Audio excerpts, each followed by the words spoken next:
Hey everybody, welcome to NoDQ&A video, the official Q&A series of NoDQ.com. Thanks as always for watching. We are coming off WWE Elimination Chamber pay-per-view, and now the build-up to WrestleMania is in full swing. Got several questions here regarding Elimination Chamber, so let's get right down to it. First question. Hey Aaron, what are your thoughts on the Shield and Jack Swagger's wins at Elimination Chamber? How will this affect their careers?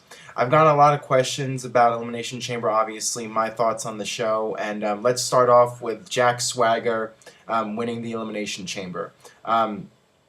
Last week on No DQ&A video, I talked about Jack Swagger being the wild card for Elimination Chamber, and it felt like they were starting to build up towards a Jack Swagger versus Alberto Del Rio feud.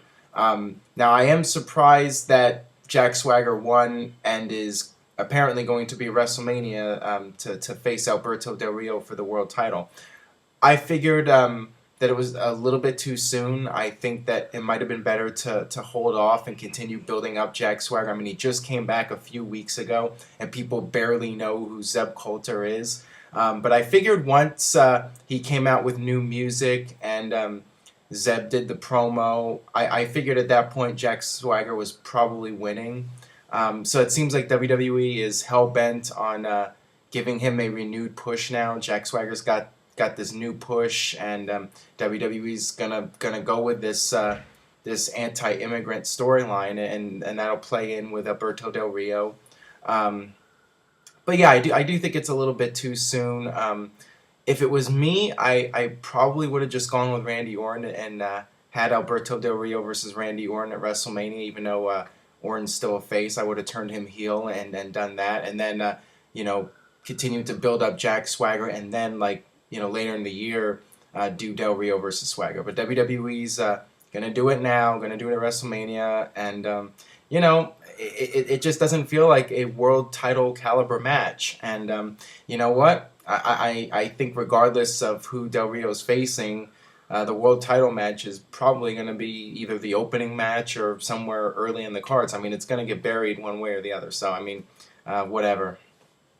And as far as the Shield winning, I was pleasantly surprised. I mean, a lot of people thought the Shield would win. On the NoDQ.com poll, it was 51% to 49%. So it was really close. But you know what? I was surprised that the Shield got a clean win, and it seems to be WWE seems to be teasing a Ryback heel turn, so we'll have to see where things go with that. Hey Aaron, is WWE stupid to have John Cena lose at the last pay-per-view before WrestleMania? Well, you have to consider that Cena was not involved in the fall, so they did not actually beat John Cena. They didn't pin him or make him submit. Or nobody's gonna make John Cena submit, but Cena didn't take the fall, so I don't really think that it hurts his momentum going into WrestleMania. Not a big issue here. I don't think that WWE did anything wrong in that regard. This one comes from Coolman23. Hey Aaron, what are your thoughts on The Rock versus CM Punk match at Elimination Chamber? Me personally, I think the match sucked, and the match they had at the Royal Rumble was better. Your thoughts?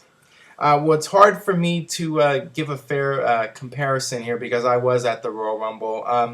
You know what? I thought that the rematch was very good. It wasn't a great match, but I thought it was enjoyable. And CM Punk did the rock bottom, and instead of the table breaking prematurely, it didn't break at all. So I thought that was kind of funny. I expected The Rock to win, and they played up the whole Rock almost getting counted out and almost being DQ'd. So the usual predictable stuff, but I thought they did a good job with it at least. So I think both matches were close to equal. I'll just put it at that. All right, this last one today comes from the John Harris. Hey Aaron, don't you think there are many WWE superstars that deserve a WrestleMania spot and few spots left? How would you see WWE handling that situation? Usually WWE does some sort of big multi-man match. They used to have the Money in the Bank, but they don't do that anymore at WrestleMania. And other years they've had a battle royal. last year they had the Team Johnny versus Team Teddy match where you had all the guys getting into one match. So I'm figuring they're going to do something this year, whether it's a another 10-man tag or a battle royal. They'll find a way to get most of the roster a spot on the show. It always happens. Thank you for the question, Mr. Harris. And by the way, John Harris is a member of the No DQ discussion group on Facebook. So just want to give a little plug out there. You guys want to talk about Elimination Chamber, go to NoDQforums.com. That'll take you to our Facebook discussion group.